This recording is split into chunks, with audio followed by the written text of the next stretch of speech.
Hello. हम discuss कर रहे थे कि एल्गे को थ्री क्लासेस में किस तरह से डिवाइड किया है। जो पहली क्लास क्लोरोफाइसी या ग्रीन एल्गे है, उसकी बॉडी यूनिसेलुलर भी हो सकती है, मतलब सिंगल सेल। कॉलोनियल भी हो सकती है, मतलब बहुत सारे सेल एक कॉलोनी में प्रेजेंट हैं। और it can be filamentous, like एक लंबी ट्यूब के फॉर्म में। ये अक्सर समुद्र के पानी में या फ्रेश वाटर में या ज़मीन पर भी मिलते हैं। और जो दीवारों पे हरा रंग पड़ता है वो भी क्लोरोफाइसी की वजह से पड़ता है।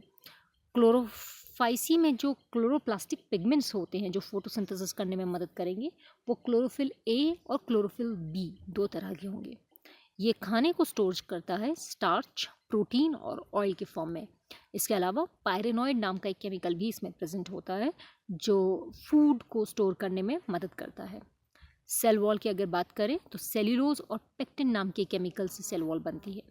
वेजिटेटिव रिप्रोडक्शन फ्रैगमेंटेशन की वजह से होता है, यानी कि दिस इज ग्रीन एल्गे जो छोटे छोटे फ्रैगमेंट्स में डिवाइडेड है, and each fragment will grow into a complete new individual.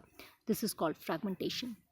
ये असेक्सुअली रिप्रोड्यूस करते हैं by producing zoospores by mitotic division, और ये जूओस्पोर पानी में स्विम करके दूसरी जगह पर जाते हैं और नया एल्गे प्रोड्यूस करते हैं।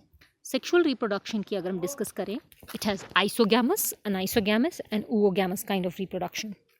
आइसोगैमस का मतलब है दोनों गेमीट का साइज बराबर है। अनआइसोगैमस का मतलब एक गेमीट साइज में बड़ा और एक गेमीट साइज में छोटा है। और oogamous में एग नॉन मोटाइल है और फीमेल गेमीट साइज में छोटा है लेकिन मूव कर सकता है। एग्जाम्पल है volvox, spirogyra and chara. Let's look at some of the green algae. ये देखिए, ये अक्सर पानी में मिलता है। Now this one is known as Chlamydomonas. It is very popular kind of an algae. Colonial, ये पीडियास्ट्रम है। कॉलोनियल, यूलोथ्रिक्स फिलामेंटस है। ये हमारा यहाँ पर देख सकते हैं आप, स्पाइरोगायरा है हमारे पास। This is क्लाडोफोरा, सिफालोयूरोस, इडोगोनियम। उसके अलावा ये स्पाइरोगौरा, गायरा, खोडियम and chara. These are some common examples of green algae. Now let's talk about another kind of algae जिसका नाम है फियोफाइसी। जैसे कि नाम से पता चल रहा है, फियो मीन्स ब्राउन। इनकी बॉडी अक्सर फिलामेंटस होती है, यूनिसेल्युलर बहुत कम मिलते हैं। ये ब्रांच्ड भी हो सकते हैं और इनके जो बड़ा स्ट्रक्चर है उसे केल्प के नाम से भी जाना जाता है। ये अक्सर समुद्र में मिलते हैं, मेरीन। इनमें रूट, स्टेम और लीफ प्रेजेंट तो नहीं होते हैं, लेकिन इनके पास एक रूट लाइक स्ट्रक्चर है जिसे हम होल्ड फास्ट कहते हैं, एक स्टेम लाइक स्ट्रक्चर है जिसे हम स्टाइप कहते हैं, और एक लीफ लाइक स्ट्रक्चर है जिसे हम फ्रॉन्ड कहते हैं। इसमें क्लोरोफिल ए के साथ क्लोरोफिल सी भी प्रेजेंट है। उसके अलावा ब्राउन कलर देने के लिए इसके पास फ्यूकोजैंथिन, जैंथोफिल और कैराटिनॉइड नाम के केमिकल्स प्रेजेंट होते हैं। ये भी फोटोसिंथेसिस करने में मदद करते हैं। अगर हम डिस्कस करें कि इसमें स्टोरेज कैसी होती है, तो इसमें फूड स्टोर होता है लैमिनेरियन के फॉर्म में या मैनिटॉल के फॉर्म में। सेल वॉल में सेल्यूलोज के साथ साथ एल्जिन भी प्रेजेंट है। वेजिटेटिव रिप्रोडक्शन में फ्रैगमेंटेशन या जूओस्पोर्स प्रेजेंट होते हैं जो बाइफ्लैजेलेट होते हैं और अनइक्वल होते हैं। सेक्सुअल रिप्रोडक्शन में आइसो यानी दोनों गेमीट सेम साइज के, अनआइसो यानी कि मेल गेमीट छोटा और फीमेल गेमीट काफ़ी बड़ी but with flagella, and oogamous यानी कि फीमेल गेमीट में फ्लैजेला नहीं है और मेल गेमीट में फ्लैजेला प्रेजेंट है। This is brown algae. इस बॉडी स्ट्रक्चर को हम थैलस कहते हैं। इसमें लीफ लाइक स्ट्रक्चर है जिसे ब्लेड कह सकते हैं या हम फ्रॉन्ट कह सकते हैं। एक फ्लोट होता है जिसमें एयर भरी होती है और जिसे फ्लोट करने में मदद करता है। स्टेम को हम स्टाइप कहते हैं और रूट को हम होल्ड फास्ट कहते हैं, and this kind of structure is known as thallus. It does not have true root, stem और लीफ। ये ब्राउन एल्गे आप देख सकते हैं किस तरह से इसमें लीफ लाइक स्ट्रक्चर है। Laminaria is a very common example. उसके अलावा sargassum is a very common example. This is sargassum. ये बहुत बड़े बड़े होते हैं और अक्सर समुंदर में चलने वाली शिप्स में फंस जाते हैं और शिप्स का रास्ता रोक लेते हैं।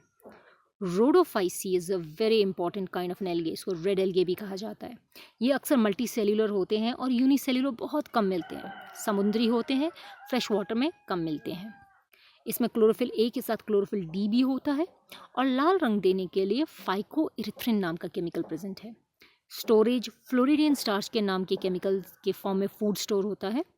सेल वॉल में सेल्यूलोज के साथ साथ पेक्टिन और पॉलीसल्फेट एस्टर्स प्रेजेंट हैं। Vegetative reproduction fragmentation, asexual reproduction में नॉन मोटाइल स्पोर्स प्रेजेंट है और सेक्सुअल रिप्रोडक्शन में सिर्फ ओगैमस रिप्रोडक्शन है। पोरफायरा, जेलिडियम एंड ग्रासिलेरिया, ये इसके कुछ कॉमन एग्जाम्पल हैं। आप देख सकते हैं ये रेड एल्गे है। We have gelidium, we have porphyra and we have gracilaria. So these are some very common example of red algae. Red algae में जो लाइफ साइकिल होती है वो अक्सर गेमीटोफिटिक होती है, यानी कि हैप्लॉइड है। मेन प्लांट बॉडी हमारा हैप्लॉइड होता है। उसमें मेल फीमेल रिप्रोडक्टिव सिस्टम होते हैं जिन्हें गैमीटेंजिया कहते हैं, जो मेल गेमीट और फीमेल गेमीट प्रोड्यूस करेगा। ये दोनों मेल फीमेल गेमीट फ्यूज़ करके जाइगोट बनाएंगे which is diploid in nature. ये जाइगोट बहुत शॉर्ट लाइफ टाइम पीरियड के लिए होता है, जिसमें मियोसिस होगी और जिससे जूओस्पोर्स बनेंगे। इस तरह से ये हैप्लॉइड होंगे और ये जूओस्पोर्स जर्मिनेट करके फिर से प्लांट बॉडी बनाते हैं which is haploid. So major plant body इसकी हैप्लॉइड होती है, देयरफॉर इसकी लाइफ साइकिल गेमीटोफिटिक है। तो आज के लिए इतना ही करते हैं। Thank you and have a nice day.